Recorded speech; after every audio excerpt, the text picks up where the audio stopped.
faut savoir qu'un gain d'emploi à l'aide sociale, le gain permis sans exclusion sur le montant de la prestation est de 200 $. Maintenant, cette mesure-là n'a pas été revue depuis 1999. Donc, on comprend que le ratio montant-gain d'emploi en 2024, c'est un peu irréaliste. Mettons qu'un calcul, pour faire un ratio, puis ça vaut ce que ça vaut, c'est un peu moi qui l'ai fait un peu comme ça devrait donner à peu près 335 $, mettons, d'exclusion au lieu du 200. Bon, maintenant, dans la réforme, les groupes comme nous se sont battus pour que les gains d'emploi soient augmentés. Et puis, ce qui a été attribué, c'est un 10 % du montant supplémentaire aux 200. Autrement dit, je gagne 300 $.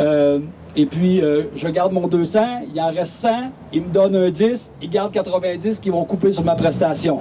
Alors, est-ce que c'est réaliste de me motiver à aller à l'emploi si je dois donner 90 % de mon salaire, taxé à 90 %? Ça touche à qui? Ça touche présentement à environ 2,3 % des familles. Donc, il y a beaucoup de chemin à faire pour accompagner quelqu'un vers le retour à l'emploi, de lui faire vivre des réussites et aussi d'avoir un accompagnement qui est humain, qui est à la hauteur de ses capacités. Puis oui, les gens sont capables de se prendre en main, mais c'est pas vrai que quand tu es décroché du système ou que tu vis des situations difficiles, particulières, tu es mère monoparentale, tu n'as pas de pension alimentaire, c'est difficile de trouver du travail, ou si tu n'as pas de garderie, qu'est-ce que tu fais? Tu dois rester à la maison. Donc, il y a beaucoup de gens qui sont un peu pénalisés, pas parce qu'ils ne veulent pas travailler, parce qu'ils n'ont pas le soutien nécessaire pour le faire. Ben, il faut avoir une proposition. Ce qu'on aurait aimé, peut-être, ce serait que, bon, deux choses. Le programme Objectif Emploi, qui est un programme d'accompagnement vers l'emploi à l'aide sociale, permet 20 % des gains de travail. Bon, c'est pas énorme, mais c'est déjà mieux.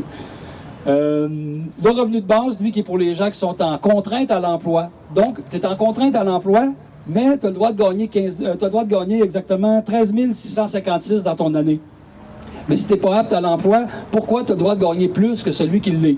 Ça touche 1045 familles, ce qui fait à peu près 7,2 % de la population ici dans notre MRC qui vit sous le seuil de la pauvreté et qui n'ont pas les ressources nécessaires pour manger à leur faim, étudier, s'offrir une vie décente et surtout retrouver la fierté et puis une place dans la communauté parce qu'ici, en région, on est reconnu pour être une communauté accueillante. Alors, merci.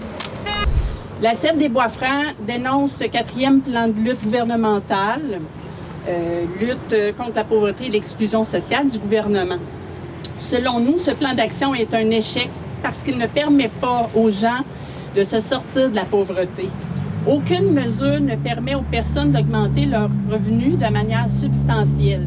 Et pourtant, la première cause de la pauvreté, c'est le manque d'argent. Pour la CEP des Bois-Francs, la lutte à la pauvreté passe par une meilleure distribution de la richesse afin que chaque personne puisse répondre à tous ses besoins essentiels.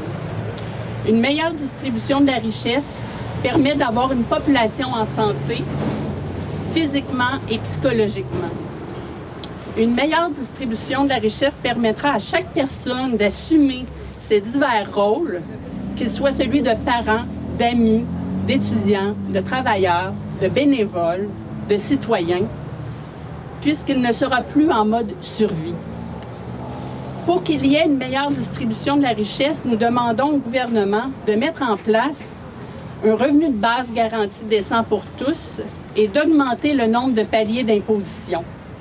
Ces deux mesures permettraient d'atteindre l'objectif d'une meilleure distribution de la richesse tout en sauvant beaucoup d'argent, dû à la simplicité de la gestion de ces mesures ainsi que par la diminution des diverses problématiques engendrées par la pauvreté. Nous tenons à rappeler au gouvernement qu'une société plus juste est une société plus riche.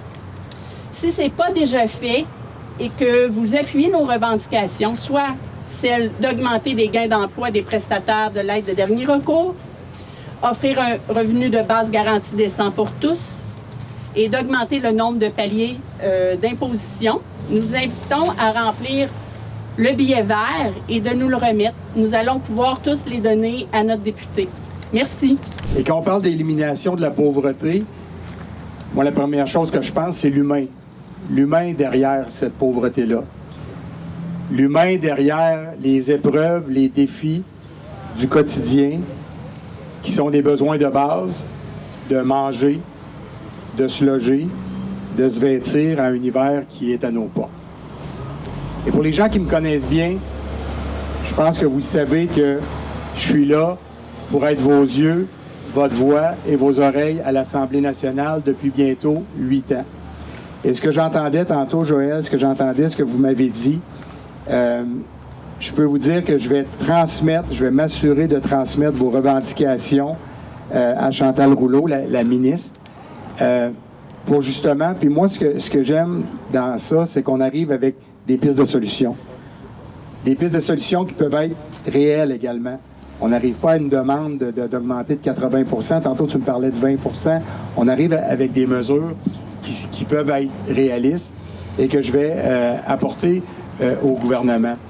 Et de voir le nombre de personnes qui est ici aujourd'hui, bien, ça démontre encore l'importance de sensibiliser à chaque année. Joël, quand tu nous expliquais, quand on dit que c'est international, mondial, chaque petit point à travers le monde qui dit qu'aujourd'hui, on se sensibilise tous et toutes à ça, bien, ça démontre l'importance parce que c'est planétaire. Et moi, mon rôle, c'est ici, dans le comté d'Arthabasca-l'Érable, de pouvoir vous soutenir. Et j'aimerais ça, en terminant, qu'on donne une main d'applaudissement à tous les organismes de première ligne qui sont là pour supporter nos gens qui vivent une détresse, qui vivent des moments qui sont difficiles. Bien, ces gens-là sont à l'écoute de ces gens-là et avec les moyens qu'ils ont, les outils qu'ils ont, font le maximum pour pouvoir aider nos gens. Merci à tous nos intervenants.